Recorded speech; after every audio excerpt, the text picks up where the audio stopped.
Ekipe ya Chelsea kugeza amagingo nimwe mu ekipe yamaze gukora transfer nyinshi cyangwa se nimwe mu ekipe yamaze kuba akora statement ku isoko ry'igura n'igurisha. Gusa ndagira ngo tubanze turebere hamwe ubundi ese Chelsea imeze bite, igitekerezo cy'uwitwa Xabi Alonso n'uburyo ashaka gutwara ekipe yiwe se birimo biracamo, birimo biragenda nk'uko abishaka,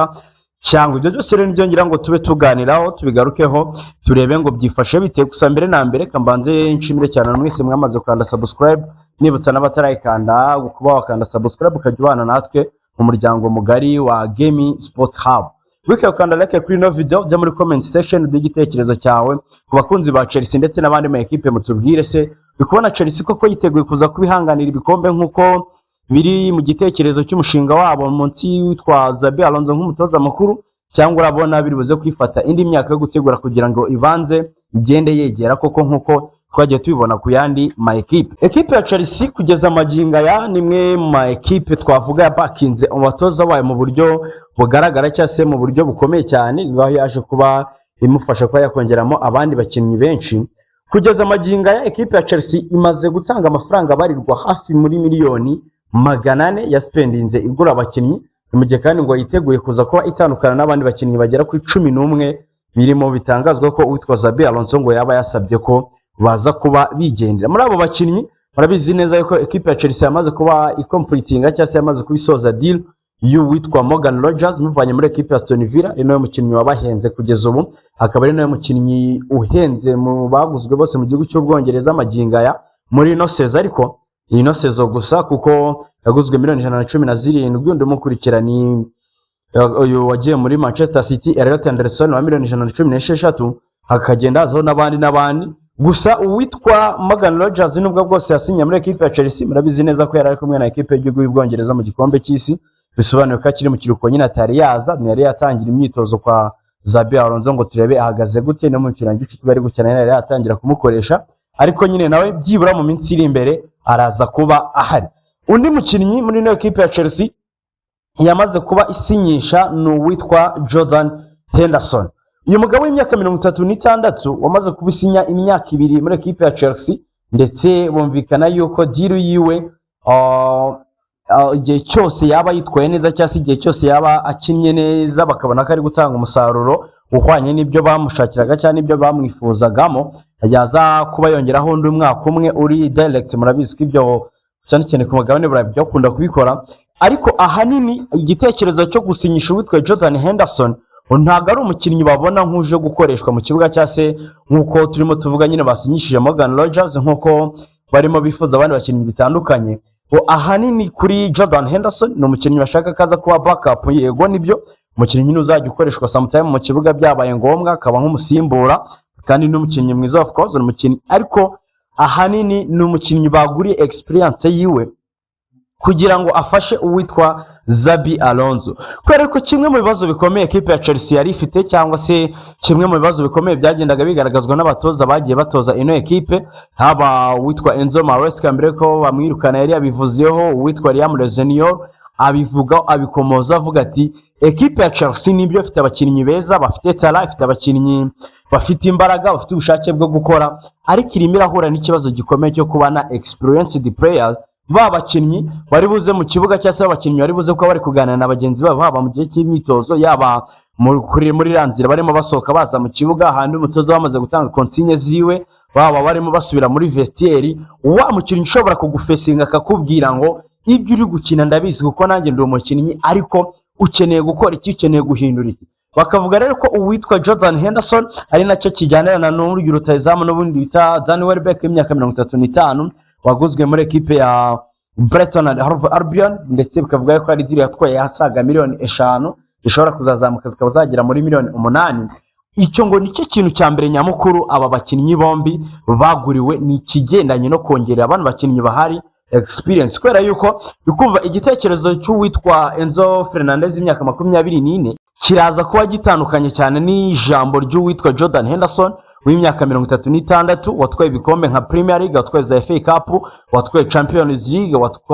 wageranye ku bintu bikomeye na equipe y'igihugu y'Ubwongereza, kuvuga ibintu bikomeye nitubivuga haraza kuzamo nka finali ya Euro bakinnye kubera ko n'ubundi nta gikombe ubwongereza baheruka gutwara ariko nyine za stage zikomeye ubwongereza bwagezeho yari arimo afite experience ihagije itandukanye n'iyo umukinnyi witwa Enzo Fernandez wenda nubwo twavuga ngo atwaye igikombe cy'isi atwara bwo haba igikombe cy'isi cy'amaklub yaba n'igikombe cy'isi ku rwego ruri senior level cyangwa se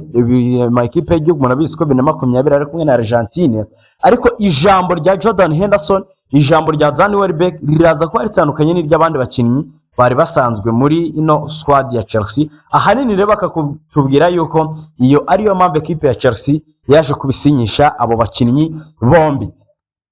kugeza amaginga ya equipe ya Chelsea irimo irakurikirana bya hafi undi mukinnyi bita Pepe Chavaria uyu ni umusore w'imyaka 28 ukinira ya equipe ya Rayo Vallecano mu gihugu cya Espagne ndetse bikavugwa yuko ari umwe mu bakinnyi bifuzwa kuba baza muri ino equipe ngo asimbure Marco Curea wamaze kuba joininga muri ino equipe wamaze kuba yerekeza muri equipe ya Real Madrid n'ubundi avuye muri ino equipe ya Chelsea bikavugwa rero ko uyu Chavaria ari umwe mu bakinnyi equipe ya Chelsea yifuza kuza kubisoza deal ziwe vuba mu maguru mashya bidatinze cyane ko kugeza ubu equipe ya Chelsea nta mu left man cyangwa se nta mu nimero 3 ifite uri typique murabizi ko bari kwahengeka cyangwa se bari kwakinisha witwa Gerard Hato ariko mu by'ukuri Hato si mu nimero 3 ahubwo ni babandi twita ngo ni aba left center man ni wa mukinnyi ukina muri axe centrale ahengamiye ibumoso kumutwara rero kuri 3 ntabwo ari umukinnyi wakwizera yuko azaguha ibyo wifuza byose yego bijya bishoboka basanga equipe ifasha umukinnyi mukinisha sezo yose kuri kabiri kandi mu by'ukuri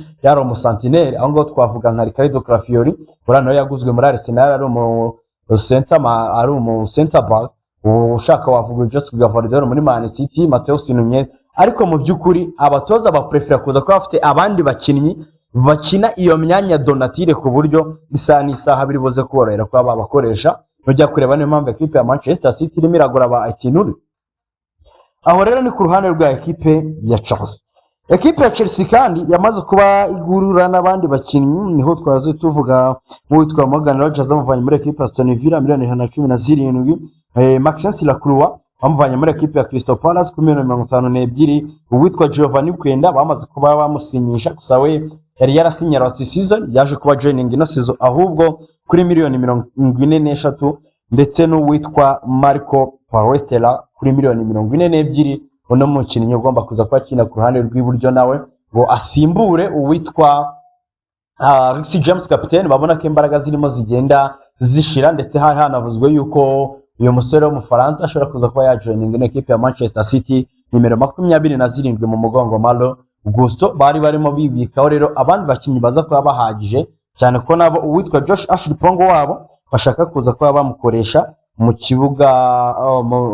nk'umusentinelle kugira ngo akomeze gukora nk'umu right back equipe ya Chelsea kandi mu bandi bakinnyi giteze ko bashobora kuza gusohoka uwitwa Enzo Fernandez ahazaza yiwe ntabwo hari asobanuka ndetse biracyatekerezwa ko nubwo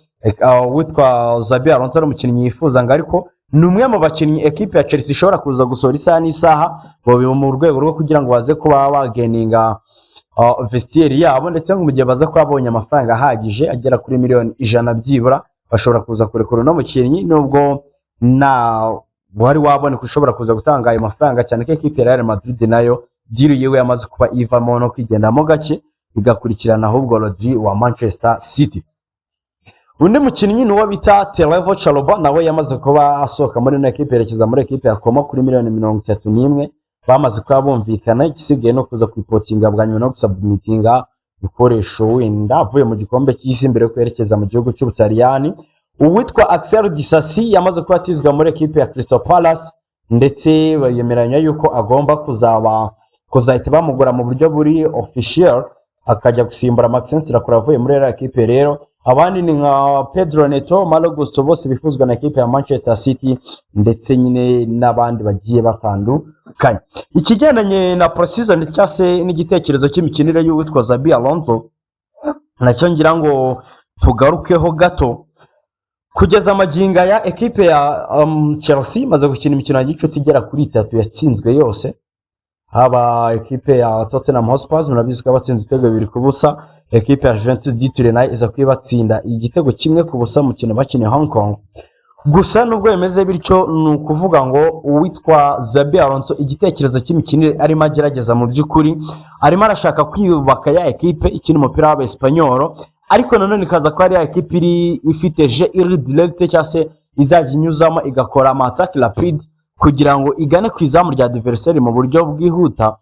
Ibyo twavuga ko ino ekipe yabigerageje ariko ikaza kugongwa nuko ahanini abakinnyi bayo bari clinical, ntabwo bose bari baboneka, ntabwo bahari, ndetse n'abahari nibwo bakirimo bagenda bajoininga, ntabwo bari bamenyerana n'abari gukina inyuma yabo, fitness ni yari yaza. Ni ukuvuga nka match ejo bundi ya Juventus yari arimo yatakisha yaba uyu Jamie Gibson, yatakisha n'ubundi Giovanni Kwenda nawe ni umusore mushyashya ukiri muto. Uyu Danny Welbeck ni imyitozo nk'ibiri itatu ngira ngo amaze gukora muri ekipe ya Chelsea.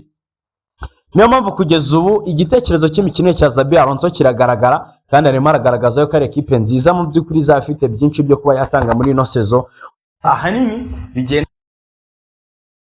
beza ntibari baza, by'umwihariko aho nk'iyo match ya Juventus yo yanayikinnye harimo impungenge z'imvune kwitwa Cole Palmer ndetse na Levi Colwill baje kuba badakina uwo mukino ku rwego rw'uko cyase kubera yuko witwa Xabi Alonso ngo atashakaga kuza kuba yaba riska. Abandi bakinnyi n'abatari bajoininga nyine barimo nk'abo twoze tuvuga wa Maxence Lacroix ugomba kuza akajya gufatikanya n'abandi muri Axe Central. No kuvuga ngo igitekerezo cy'uwitwa Xabi Alonso gishobora kuza guhitamo kuza gukoresha Maxence Lacroix na Levi Colwill mu rwego rwo kugira ngo agabanye iminota y'uwitwa Wesley Fofana, abanze anamukurikirana arebe ko yaza kubakina. Nibyo match ya Juventus yari yakinnye kubera ko nande mahitamo yari ahari, ariko ngo kimwe mu byifuzo n'igitekerezo cy'uwitwa Xabi Alonso ni ugushaka buryo ki yaza kuba agabanya iminota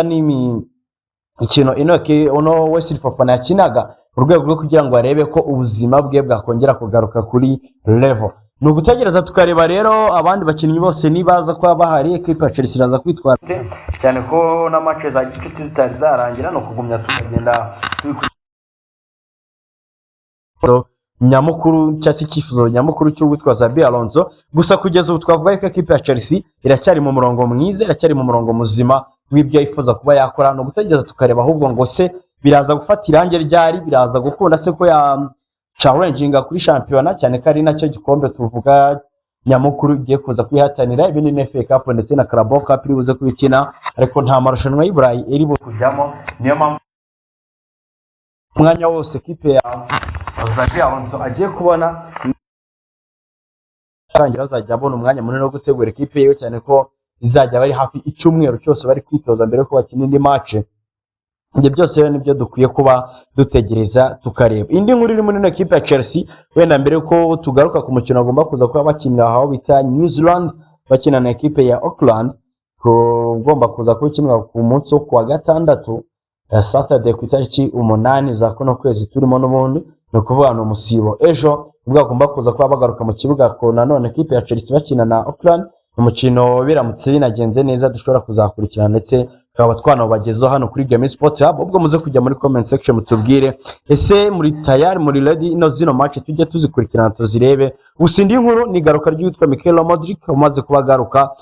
nyuma y'amezi 20 kubera ibihano yari yarahawe. Rero yaje kuba agaragara mu mukino batsinzwe muri equipe ya Juventus. Gusa igitekerezo nyamukuru cya Chelsea barifuza ko bamwereje mu gihugu cy'Ubufaransa muri equipe ya Strasbourg kugira ngo aze kuba agarura fitness. Bakavuga yuko igihe cyose yaza kuba yitwaye neza cyase agaragaje ko arimo agenda agarura fitness, arimo agaruka mu rwego rwe rwiza, ashobora kuzagaruka bitanarindira ko se zirangira akaba yagaruka nko mu kwezi kwa mbere, ariko byura abanje kujyana ari buze kubona umwanya uhagije wo gukina. Yo reka mbashimire cyane mwebwe mwese twabanye, mbibutse gukanda subscribe abana batari bayikanda, ntumbuke gukanda like, ubundi tugumye tubane mu biganiro byacu bya buri munsi. Ciao ciao, bye bye, dusubire mu kanya.